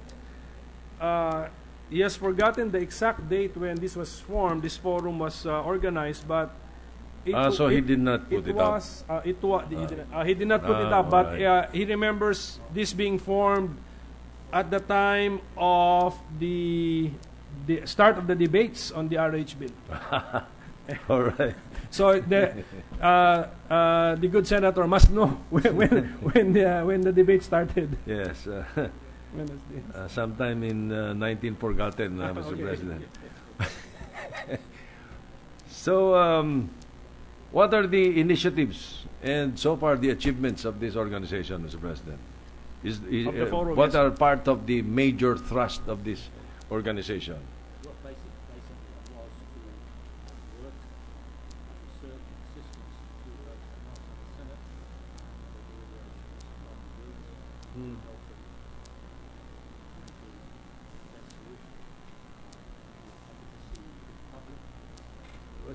Was it neutral? Was it neutral? Okay, according to Mr. Wallace, the forum tried to present a balanced view of the ongoing debate on the RH bill through research, and then provide research assistance to legislators. And among the eminent personalities identified with the forum for the family planning and the development are former President Fidel V. Ramos, Washington C6, Secretary Cabral, Philip Medalla, Gary Teves, Lizzie Sobel, Mr. President, among others. All right. Moving on, Mr. President, to a topic that I'm sure Senator Lito Lapid will be interested in. What is the nature and advocacy of your Working with Women Incorporated?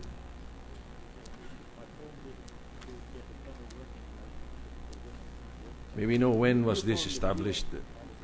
Okay, this one he formed, Mr. President. This one, Mr. Wallace formed. Okay. He formed it to give a better deal for women in the workplace. What's the name of the organization? Working Working with with women. women No, with working with working women. I'm sorry. Working women, yes, Mr. Sorry, President. it's not Incorporated. No. Working with Working Women Incorporated. Okay. Right. Okay. It's not really about the general working condition, but to promote and improve the situation of the working women who have just given birth, to make sure that they can breastfeed, to make sure that they can look after the children while they can also work at the same time, Mr. President. Okay. Is this a non-profit organization? Yes, sir, Mr. This- President, it is. Yes. How many members do they have? The corporation. It is incorporated with the and registered with the Securities and Exchange Commission as an NGO. Do you remember the name? Helen Makasait would be is the president now of Working with Working Women Incorporated. How many members are there? How many members? Not a lot of members, around 10. Members of the corporation. But there are many clients or beneficiaries. Who are the clients and beneficiaries?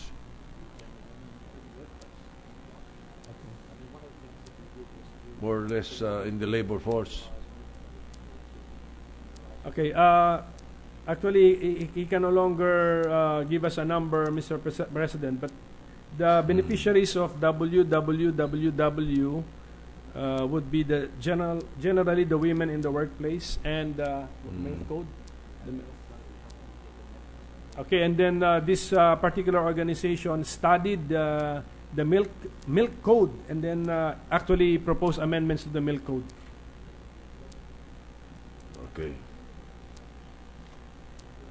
It is also mentioned that he is supporting an orphanage and school with dormitory run by an Irish priest. Where is this orphanage based, Mr. President?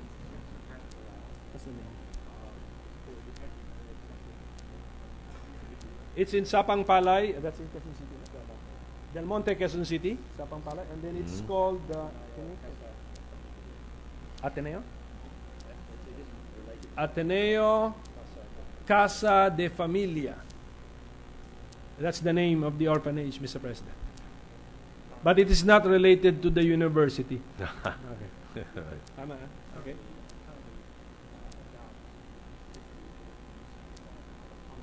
Is it supported by government, national or local? No. Not supported by the national or the local government. And NGO. And it currently houses around 150 children, Mr. President. Do you know the ages?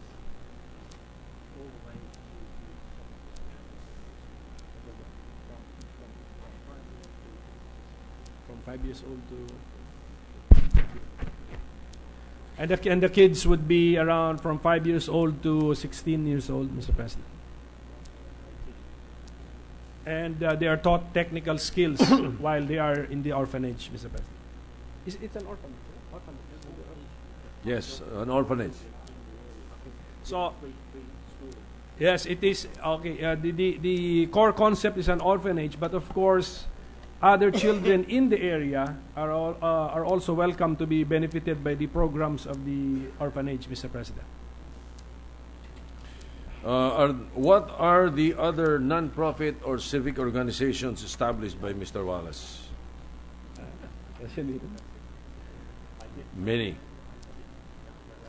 Okay. Forum, the business forum. Okay. What is the question, Mr. President? Non-profit? Yes, non-profit or civic organizations. What are the others? I think aside from the. I think Your Honor has enumerated all of them, Mr. President. All right. Thank you. Mr. Peter Leslie Wallace was listed as number 10 in the top 20 most prominent Australians in Asia, according to an Australian magazine, the Business Review Week. To quote, "He has become such a well-known consultant in the Philippines that he is arguably the most prominent foreign businessman in the country." End of quote. To continue, the questions of Senator Estrada. 1. A number of business ventures were established by Mr. Wallace since he lived in the Philippines in 1975. Is that correct, 1975? Yeah, okay. Yes, that's correct, Mr. President, 1975. May this body be informed of the specific business ventures established by Mr. Wallace and what are the nature of these business ventures? Business ventures. Have they... Andito ba? Gasket sheets.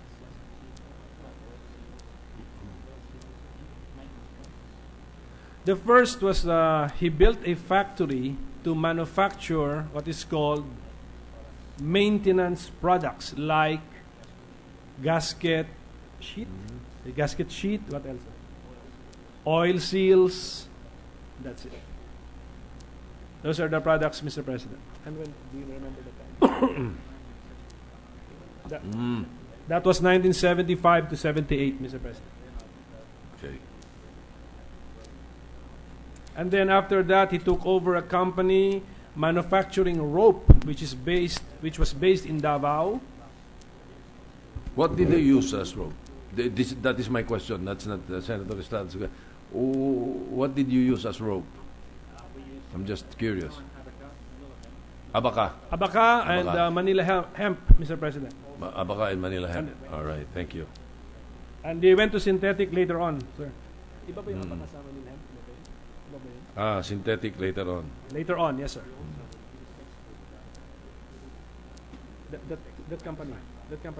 That same company, based in Davao, became the biggest exporter of abaca. Good.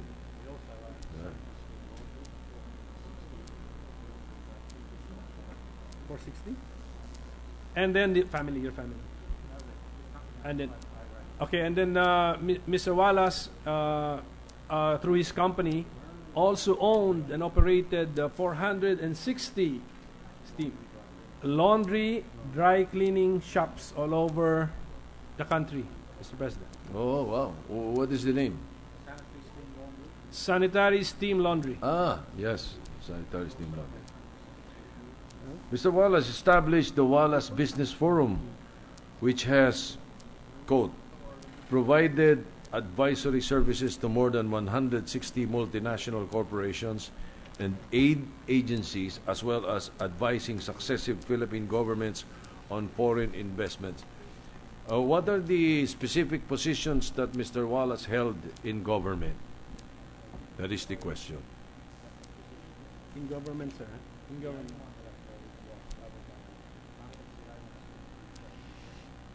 Okay.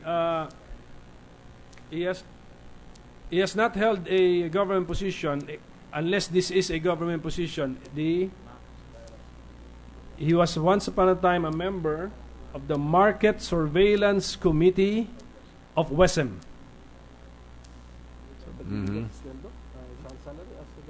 That's it. Okay. Because the next question is, what are these specific government agencies? So wala. Only one, sir. Only one. All right. Yes. Okay. And if WESM is private, according to Mr. Wallace, but we'll just have I'm unfamiliar with the situation of WESM. If it's private, then it's not government. Yes. Then the next question is no longer necessary. Let me proceed. Well, at present, does Mr. Wallace hold any position or consultancy services in government? If yes, may we know these government agencies? What these government agencies are? So, none at all, Mr. President. Thank you. And according to Mr. Wallace, he adds that if he gives advice, it is pro bono. All right. Given all his initiatives in the Philippines, did Mr. Wallace have the chance to do similar contributions to his own country or to other countries in Asia where he also had a chance to work? No, Mr. President. All right. All your time. According to Wikipedia, again, I'm reading Senator Estrada's, I'm not a fan of Wikipedia. But anyway, quote, in common with many other developed countries, Australia is experiencing a demographic shift towards an older population with more retirees and fewer people of working age. In 2004, the average age of the civilian population was 38.8 years. A large number of Australians, 759,849 for the period of 2002 to 2003, 1 million or 5% of the total population in 2005 live outside their home country. Is this a correct statement, Mr. President? Does Mr. Wallace agree? He has no idea, and similarly, the sponsor also has no idea, Mr. President. Oh. Yung Wikipedia talaga medyo magulo. Wikipedia is subject to editing and to feedback, I think. I know. All right, so the next questions are immaterial. Thank you. Let me proceed to part 2. Part 1 lang pala yun. May we know how many parts the questioning would be, Mr. President? I assure you it will not reach the birthday of Mr. Wallace. So we just finished part 1, okay? You know, we'll finish part 2 today. Okay. 2 parts. For the record, this is addressed to you, Mr. Sponsor. How many foreigners has the Congress naturalized through legislation as of this date? Okay, Mr. President, we made a quick research so we could respond to the question, and our research turned up at least 10. At least 10. You want me to enumerate all of them, Mr. President? The 10 would be my answer. As Senator Soto, I would, but Yes. the questions of Senator Estrada does not have it. So let us move on. Okay, then we can All move right. on, Mr. President. Has Congress naturalized an Australian before?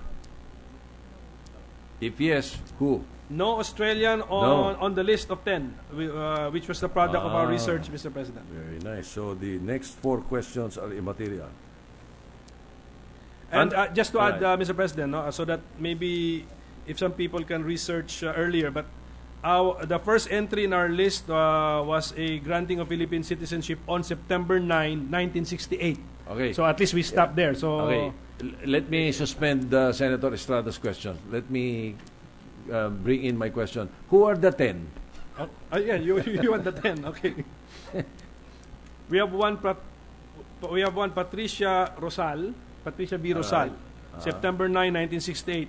Nationality unknown. We have Gillian Akiko Thompson on July 19, 1984, American. Swimmer. Yes. Mahmoud A.M. Asfour, July 28, 2005, Jordanian. Yes. Charles William Mosser, November 3, 2005, American.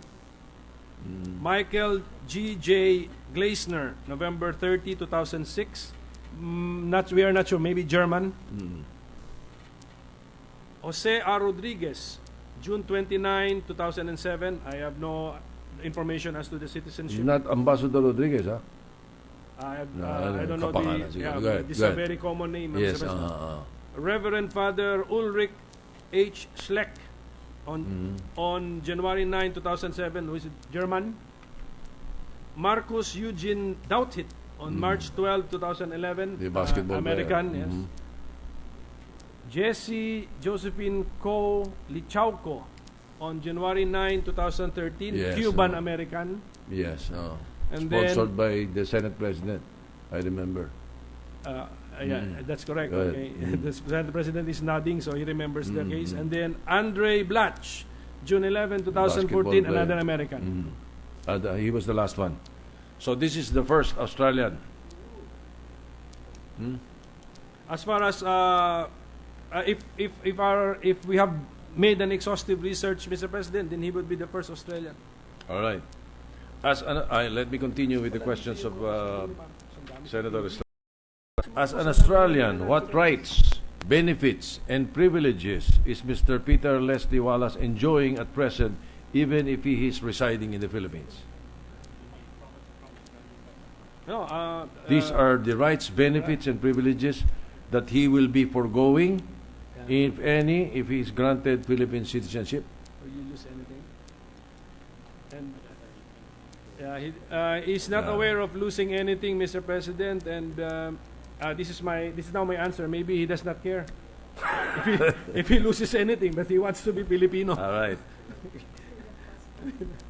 The passport, of course. All right. When did his family become, I don't know why this question was here. When did his family become dual citizens of the Philippines and Australia? Is his family dual citizens? All right. Magaling nga nag-research, Philippines and Australia. Is his family dual citizens? Also obtained Australian citizen of Philippines and Australia. All right. So his wife. And His also wife. 2 children. They're both Two they're children all dual citizens. born in the Philippines, so all right. Filipinos, and then also Australian citizens. The question, Mr. Sponsor, would Australian laws allow dual citizenship, or Apparently. would he have to give up Australian citizenship? I will here from computation. He already visited the Philippines in 1968. He lived here in 1975 when he was 36. In 1975 when he was 36 years old. Pina. Yes. I'm sorry. I agree. When did you get Being a Filipino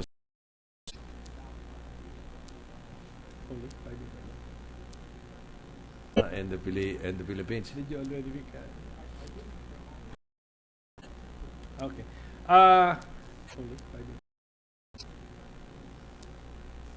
When he fell in love with the Filipina and the Philippines. Did you already become?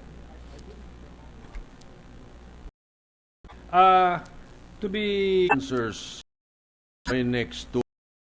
All right, so that's my next. When did he finally intend to become a Filipino citizen? Why did it take so long before he finally was filed in 2008? Or Yes. 40 years after he... No, not 40 years. Anyway, that is the question. Was filed in 2008. That Yes, was sir. the time that he knew he could. Mr. Wallace confirms the year, Yes. Mr. President, 2008. All right, same answer. Will Mr. Wallace renunciate his Australian citizenship as soon as he's granted Filipino citizenship? Not necessarily. He does not need to. So- Dual speech. 1. Administrative naturalization. 3. Legislative. 1. Administration. 2. Judicial naturalization. Possibly acted upon favorably by the judge, Mr. President.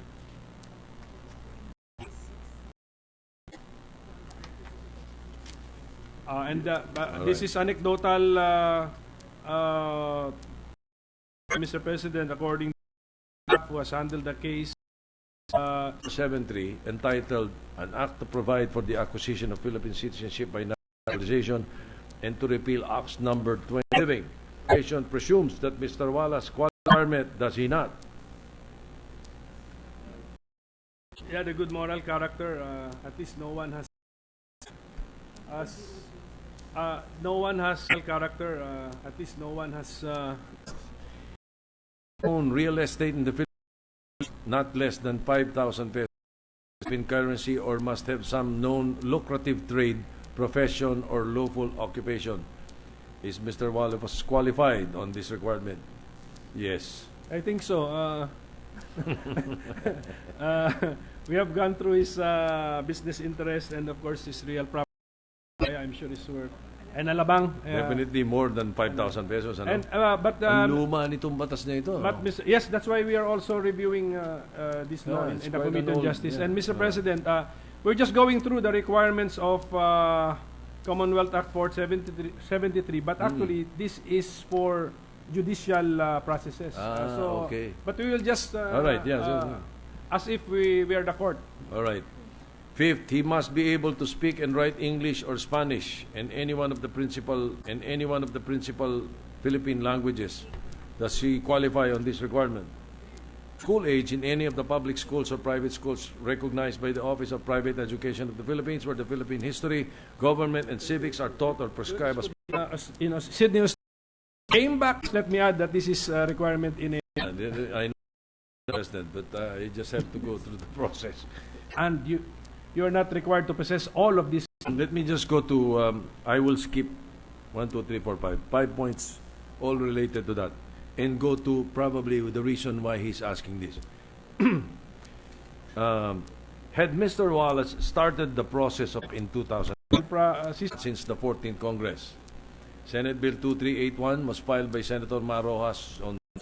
Mr. President. No. He appeared in or expressed to Congress their support for the granting of Support is the first question, Yes, Mr. President. yes, support. Support. Who are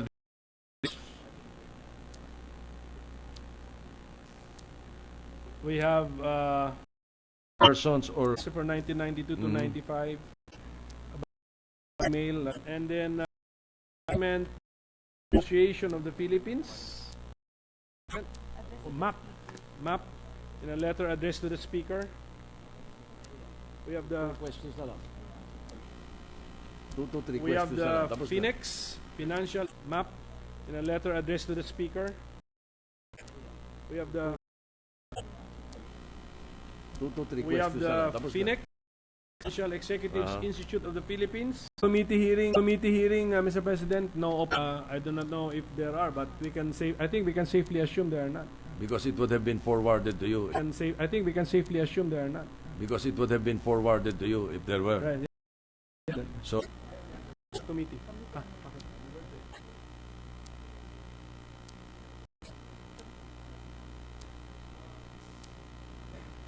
So, if there are no other interpellations, Mr. Mr. President, President, amendment and recognize the sponsor. just a few, Mr. President, shall I proceed? 1 minute.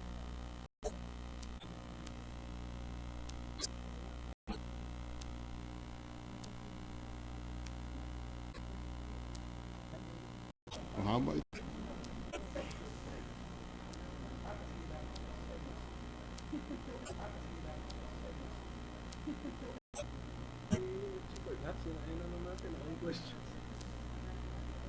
Pinagbigyan na natin yun. Some only you can answer. Monday na lang.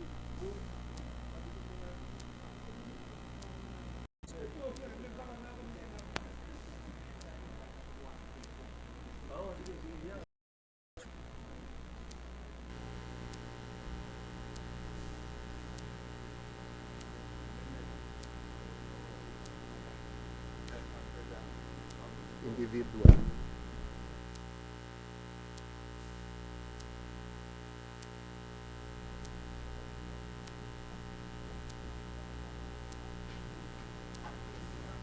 Isang amendment na ito.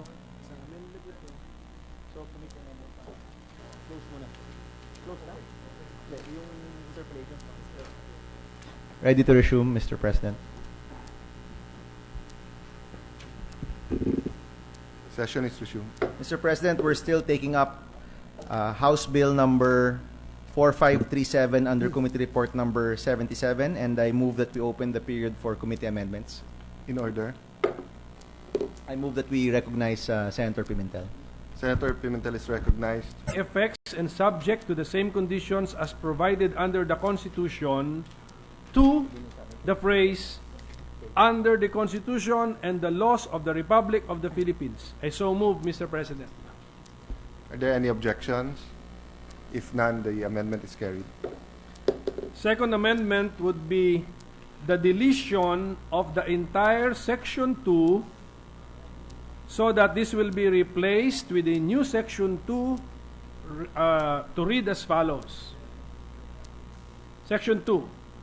After the taking by Mr. Peter Leslie Wallace of his oath of allegiance before an officer duly authorized for this purpose, comma, and the registration of the same with the Bureau of Immigration, comma, Mr. Peter Leslie Wallace shall enter upon the full enjoyment of his Philippine citizenship, period. I so move, Mr. President. Any objections? If none, the amendment is carried. To read as follows. Section 3. Upon registration shall forthwith issue Mr. Peter Leslie Wallace's Certificate of Naturalization, period. I so move, Mr. President. Amendment is carried.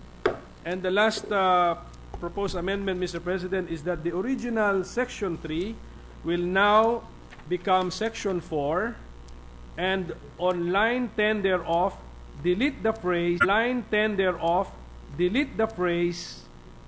in the official gazette or in a newspaper of general circulation, and replace the same with the phrase in a... I so move, Mr. President. Any objections? If none, the amendment is carried. That would be all, Mr. President. Thank you very much. Mr. President, I move that we close the period for committee amendments. Any objection? If none, the period for committee amendment is hereby closed. Mr. President, there were no senators who indicated individual amendments, so I move that we approve the measure on second reading. Any objections? If none, the period for individual amendments is hereby closed. And I move, Mr. President, that we approve the measure on second reading.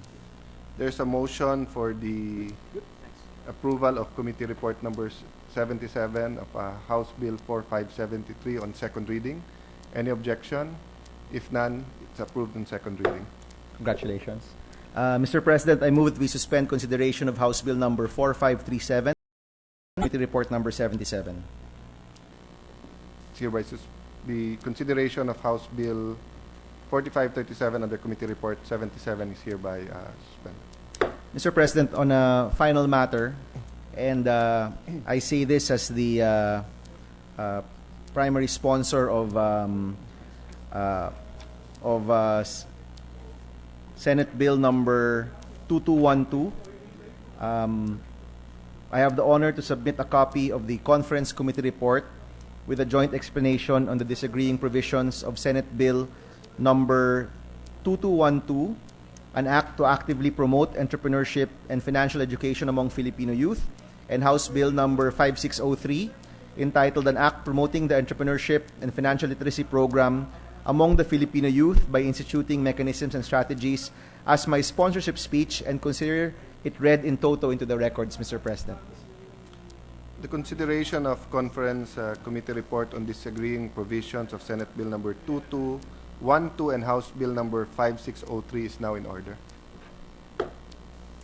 Thank you, Mr. President. 1 minute suspension, Mr. President. Suspended.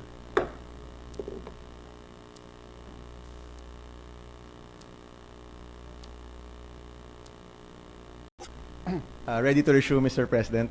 Session is resumed. Mr. President, I move that we adopt the conference committee report. Session is resumed. Mr. President, I move that we adopt the conference. The sponsor of the said bill and of the conference committee report. And now acting as the acting majority floor leader, Mr. President, I move that we adopt the conference committee report on the disagreeing provisions of Senate Bill number 2212 and House Bill number 5. Mr. President, I think this is the Youth Entrepreneurship Bill, Mr. President. Sorry, I have.